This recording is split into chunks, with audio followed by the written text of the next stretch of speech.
Uhuru Kenyatta. Uhuru Kenyatta was the first president elected under the new constitution, warrant of Sawan Samuel Loronyo Kwetipis, becoming the first bearer of the responsibility of implementing a document that had cost Kenyans sweat and blood. And more than 7 years after he first took the oath of office, the president is at the center of a campaign to change that supreme law. His speech on the eve of the 10th anniversary of the constitution, short on detail but heavy in meaning. We must not, as a people, succumb to the paralysis of constitutional rigidity.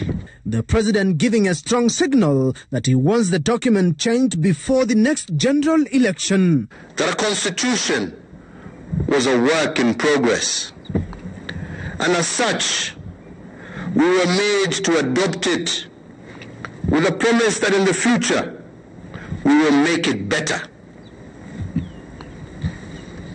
10 years later, the moment to improve on it, I believe, is now. His statement coming just a day after ODM leader Raila Odinga told Citizen TV that a referendum was still possible before 2022. is it logistically, perhaps even financially possible to hold that now?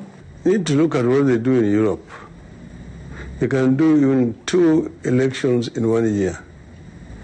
So this issue of the time is too short, actually, maybe completely misses the point.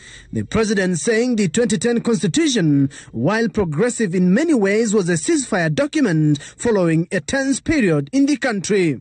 Instead of a ceasefire document that enforces a zero-sum game in which winner takes all and loser is expected to accept. The country is yet to see the final report of the Building Bridges initiative that resulted from the president's March 2018 handshake with the ODM leader. But the president says the changes must be far-reaching and long-lasting.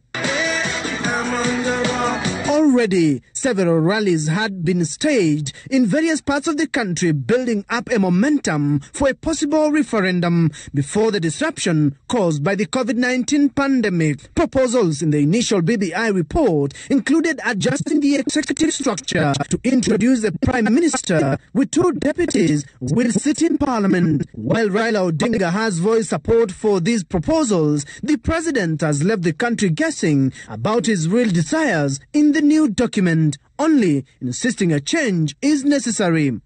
We must treat a constitution as a living being, as a living document that must constantly adjust to our emerging realities. With only 2 years before his second and final term comes to an end, the president is racing against time to leave a favorable legacy in the face of missed record in the implementation of the 2010 constitution, and the 10th anniversary will be a key moment of reflection, not just for the president, but also for those seeking to document his constitutional record. Stephen Letoo, Citizen TV.